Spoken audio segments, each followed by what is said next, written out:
लेकिन जब इसके भाई की डेथ हो गई तो उसके मर जाने के बाद उसका भाई उसके पास आया करता था और उसकी ये ख्वाहिश थी कि जेरिको जो है वो एक अच्छा मैजिशियन बने और मैजिक को अच्छे तरीके से सीखे। और अपने भाई की ख्वाहिश को पूरे करते हुए ब्रदर वुडो ने मैजिक का प्रैक्टिस करना शुरू कर दी और बहुत ही ज़्यादा अच्छे तरीके से मैजिक के ऊपर अपना कमांड हासिल कर लिया। और इसके बाद से जेरिको ड्रम के साथ उसका जो भाई है वो हमेशा चिपका ही रहता है, मतलब उसका सोल हमेशा उसी से बात करता है और वो दोनों मिलकर आपस में एक सॉर्सर का रोल प्ले करते हैं।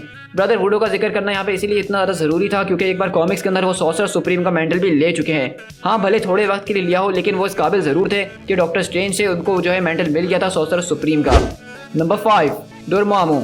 तो डोरमामू एक अलग ही स्पीसीज़ का मेंबर था जिसको फाल्टीन के नाम से जाना जाता है, और वो और उसकी बहन उमार जो हैं वो एक डार्क डायमेंशन के अंदर एक्साइल कर दिए गए थे। लेकिन वहाँ जाने के बाद उसकी बहन और उसने मिलकर जो है उस पूरी की पूरी डायमेंशन की एनर्जीज को चैनल करना सीखा, अपने मैजिक की प्रैक्टिस करना सीखा, और उसके बाद डोरमामू ने अपनी ही बहन उमार को मार दिया और वहाँ का डार्क रूलर बन गया। और इस बात को माना जाता है कि डार्क डायमेंशन के अंदर डोरमामू जितना ज़्यादा पावरफुल है उसके आगे भले ही कितना ज़्यादा पावरफुल बीइंग क्यों ना खड़ा हो जाए, वो उसको हरा देगा। डार्क डायमेंशन के अंदर डोरमामू की पावर्स जो हैं वो इमेजरेबल हैं, इन्फिनाइट हैं। लेकिन अक्सर जो है डोरमामू हमारे अर्थ 616 पर आने की बार बार कोशिश कर रहा होता है, और सॉर्सर सुप्रीम की जो बेसिक वजह है बनाने की वो यही है कि सॉर्सर सुप्रीम जो है वो डोरमामू को हमारे रेल के अंदर आने से रोकें, इस खतरे को दूर रखें। और अक्सर जब डोरमामू हमारे अर्थ में घुसने की कोशिश करता है या किसी तरीके से घुस भी जाता है तो सॉर्सर सुप्रीम को दूसरे मैजिशियंस की मदद भी लेनी पड़ जाती है उसको हराने के लिए, क्योंकि ये एक बहुत ज़्यादा पावरफुल बीइंग है। इसकी अगर फिजिकल और मिस्टिकल स्ट्रेंथ की अगर हम बात करें तो वो इमेजरेबल है। आज तक इसकी कोई भी लिमिट हमें नहीं दिखाई गई है कि इसकी लिमिट कहाँ तक है। माना यही जाता है कि डोरमामू एक ऐसा बीइंग है जिसके पास इन्फिनाइट पावर है, मैजिकल भी और मिस्टिकल भी।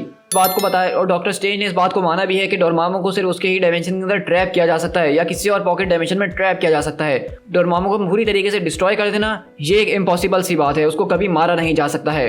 Number 4, Scarlet Witch. हाँ, आप थोड़ा सा सरप्राइज जरूर हुए होंगे कि स्कारलेट विच इतना नीचे क्यों आ रही है इस लिस्ट के अंदर।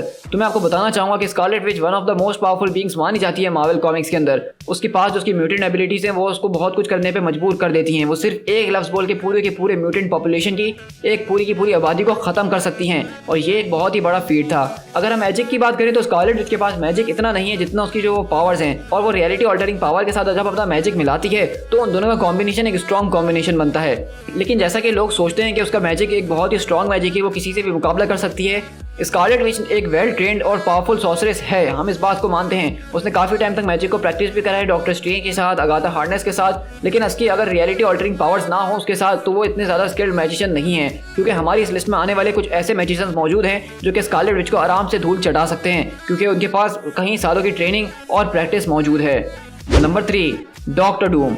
तो डॉक्टर डूम हमारी हर एक लिस्ट के अंदर ज़रूर शामिल होता है, चाहे वो पावरफुल की हो या स्ट्रॉन्गेस्ट की हो या इंटेलिजेंस की क्यों ना हो। और अगर डॉक्टर डूम के बारे में आप मुझसे पूछेंगे कि आप डॉक्टर डूम को डिफाइन करिए, तो मैं आपसे ये कहना चाहूँगा कि रीड टी-शर्ट को अगर आप सुनते हैं तो आपके दिमाग में एक ही बात आती है कि वो एक साइंटिस्ट हैं, वो चीज़ों को एक्सप्लोर करते हैं। टोनी स्टार्क का अगर हम जिक्र करें तो आपके दिमाग में सिर्फ एक ही बात आती है कि टोनी जो टेक्नोलॉजी के ऊपर मास्टर है, वो अपने सूट्स बनाता है। अगर इस तरह हम ब्रूस बैनर की बात करें तो हमारे दिमाग में ख्याल आता है कि वो बायोलॉजिकल एक्सपर्ट है, वो जीन्स और डीएनए के ऊपर अच्छे से एक्सपर्ट हैं और उसके ऊपर अच्छे से काम करना जानते हैं। और अगर हम डॉक्टर स्ट्रेंज की बात करें तो आपके दिमाग में सिर्फ मैजिक आता है कि वो मैजिक के ऊपर उनका फुल कमांड है और वो सब कुछ कर सकते हैं। लेकिन अगर यहीं पे मैं बात करूँ डॉक्टर डूम की, तो यहाँ पे मैंने अभी जितनी भी चीज़ों का जिक्र किया है उस सब के अंदर डॉक्टर डूम कहीं ना कहीं शामिल है, और सिर्फ छोटे लेवल पे नहीं बल्कि उनको काफ़ी हद तक वो मास्टर कर चुका है। वो रीड टीचर जैसी जो इंटेलिजेंस रखते हैं चीज़ों को एक्सप्लोर करने में, वो टोनी स्टार्क जैसे ज़बरदस्त किस्म के टेक्नीशियन भी हैं, वो ब्रूस बैनर जैसे बायोलॉजिस्ट भी हैं, वो डॉक्टर स्ट्रेंज जैसे मैजिशियन भी है। अगर हम डॉक्टर डूम की चीज़ों के ऊपर बात करने के लिए बैठे हैं तो मुझे उसके ऊपर एक पूरी अलग से वीडियो बनानी पड़ जाएगी और वो भी शायद कम पड़े। लेकिन आज का हमारा टॉपिक मैजिक पे है तो हम वापसी अपने टॉपिक पे लौट कर आते हैं। तो अगर हम डॉक्टर डूम के मैजिक सीखने के पीछे रीज़न पे जाएं कि उन्होंने सबसे पहले मैजिक क्यों सीखा, वो इस मिस्टिक आर्ट के अंदर क्यों आना चाहे, तो वजह यह है कि उनकी मदर जो है उनकी डेथ हो जाती है और उनको ये पता चलता है कि उनकी मदर का सोल जो है वो हेल के अंदर ट्रैप हुआ है। एक मॉन्स्टर ने उनके मदर का सोल ट्रैप कर लिया है, और अपनी माँ के सोल को आज़ाद करवाने के लिए ही जो है उन्होंने मिस्टिक आर्ट्स को परफॉर्म करना शुरू करा और सालों की स्टडी करी ताकि वो अपनी माँ को छुड़वा सकें। तो जिस इंसान के पास इतनी ज़्यादा ज़बरदस्त किस्म की मोटिवेशन हो किसी चीज़ को करने के लिए, तो वो उसमें मास्टर तो हो ही जाएगा। और मैं आपसे ये भी कहना चाहूँगा कि डॉक्टर डूम कहीं से भी एक हल्के फुल्के मैजिशियन नहीं है, वो बहुत ही ज़्यादा पावरफुल मैजिशियन है जिन्होंने टाइम में पीछे जाके अलग अलग और बड़े बड़े मैजिशियन से मैजिक प्रैक्टिसेस करी हैं। यहाँ तक कि डॉक्टर स्ट्रेंज ने ये भी कहा था कि अगर मेरी बात कोई और सॉर्सर सुप्रीम बनेगा तो वो विक्टर वॉन डूम या स्कारलेट विच हो सकते हैं। तो जिस शख्स का जिक्र डॉक्टर स्ट्रेंज खुद कर दें तो हमें उस बात पे कोई शक नहीं होना चाहिए। नंबर 2, लोकी। हाँ, मैं इस बात में जानता हूँ कि लोकी का नाम सुन के यहाँ पे बहुत से लोग चौंक गए होंगे, लेकिन मैं आपको समझाता हूँ कि कैसे।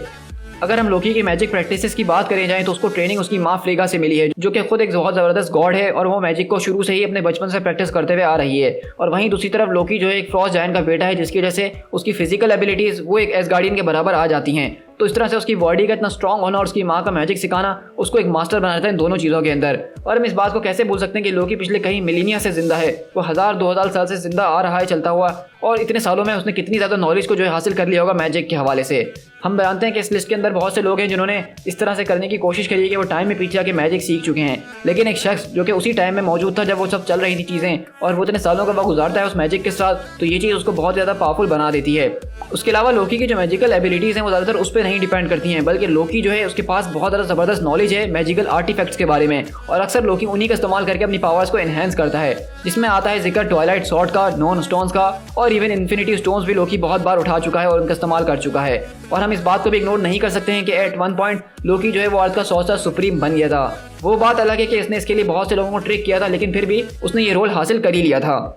नंबर 1 पे जाने से पहले मैं आपके साथ कुछ ऑनरेबल मेंशंस शेयर करना चाहूँगा जो कि हमारी लिस्ट में शामिल ना हो सके, लेकिन बहुत ही पावरफुल मैजिशियंस हैं। Agatha Harkness, Merlin, Enchantress, Morgana le Fay. Number 1, Doctor Strange is one of the most powerful sorcerer supremes of all time. हम इस बात को बहुत अच्छे तरीके से जानते हैं, उन्होंने एक बहुत लंबे अरसे तक अर्थ को प्रोटेक्ट किया है हर तरह के थ्रेट से जो अर्थ को नुकसान पहुंचाना चाहता था, और इसमें कोई शक नहीं है। डॉक्टर स्ट्रेंज के पास अगर हम बात करें तो एक बहुत ही ज़्यादा ज़बरदस्त किस्म की मिस्टिक नॉलेज है जो कि उनको एंशिएंट वन से मिली है। और इसके अलावा डॉक्टर स्ट्रेंज का जो गोल था वो बहुत ज़्यादा साफ था, उन्होंने सब कुछ गंवा दिया था अपने उस कार एक्सीडेंट के अंदर, तो उन्होंने अब इस बात का फैसला कर लिया था कि अब जो कुछ भी उनके पास यही है। उन्होंने इस बात का फैसला करा था कि वो दुनिया के सबसे ज़्यादा ज़बरदस्त और पावरफुल मैजिशियन बनेंगे। अगर हम डॉक्टर स्ट्रेंज की पहुंच की बात करें तो डॉक्टर स्ट्रेंज के पास बहुत सी जगहों की पहुंच है, वो हर एक रेल को एक्सप्लोर कर चुके हैं, वो हर एक बड़ी बड़ी एंटिटी से पंगा ले चुके हैं और हर एक ज़बरदस्त स्पेल को जानते हैं जिसके ज़रिए कभी भी कहीं भी वो किसी को भी हरा सकते हैं। टाइम टू टाइम हमने देखा कि डॉक्टर स्ट्रेंज अर्थ को जो है अलग अलग रेल के होने वाले खतरों से बचाते आए हैं, और डॉक्टर स्ट्रेंज ने सिर्फ अकेले नहीं बल्कि बहुत सी टीम्स के साथ भी काम करा, जिसमें मोस्ट ऑनरेबल हैं एवेंजर्स और डिफेंडर्स। जब डॉक्टर स्ट्रेंज इन टीम के अंदर हुआ करते थे तो वो एक बहुत ही वाइटल रोल प्ले किया करते थे, और उनके बगैर ऐसा लगता था कि ये टीम बिल्कुल अधूरी है। वो जिस टीम के अंदर होते थे उनको उस टीम का पावर हाउस माना जाता था। हम जानते हैं कि कॉमिक्स के अंदर ऐसा हो चुका है कि एक बार डॉक्टर स्ट्रेंज से उनका मेंटल छीन लिया गया था, वो उसके काबिल नहीं रहे थे, लेकिन ये सिर्फ कुछ ही देर की बात थी। डॉक्टर स्ट्रेंज ने अपनी गलती को एक्सेप्ट कर लिया था और उन्होंने उसको सुधारने के बारे में भी सोचा, और उन्होंने बिल्कुल ऐसा ही करा। उन्होंने थोड़ी और मेहनत करी और अपने रोल के अंदर वो वापसी आ गए। और वैसे भी अब हम इस बात को कॉमिक रीडर बहुत अच्छी तरीके से जान चुके हैं कि भले कॉमिक के अंदर सॉर्सरर सुप्रीम कोई भी क्यों ना हो, लेकिन इन दी एंड कुछ टाइम के बाद सॉर्सरर सुप्रीम वापसी डॉक्टर स्ट्रेंज को ही बनना है, क्योंकि हम जब भी सॉर्सरर सुप्रीम का जिक्र करते हैं तो हमारे दिमाग में कोई विक्टर वॉन डूम या लोकी जैसा कैरेक्टर नहीं है, बल्कि सिर्फ डॉक्टर स्ट्रेंज ही आते हैं, और ये चीज़ इन्होंने कमाई है इतने साल कॉमिक्स में रहने के बाद। तो मेरे ख्याल से नंबर 1 पे डॉक्टर स्ट्रेंज के अलावा कोई और डिजर्व नहीं करता है।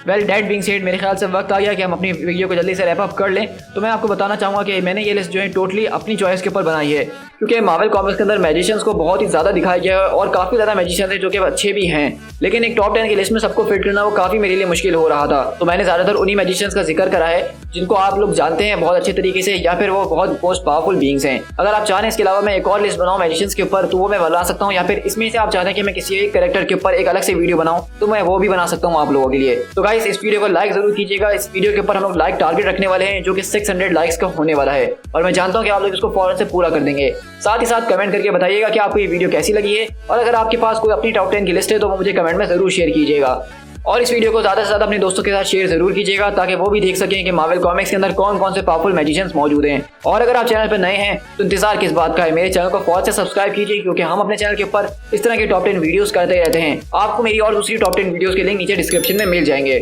सो guys this is Speed Tiger, मिलते हैं किसी और टॉप 10 वीडियो के साथ। Till then thank you so much.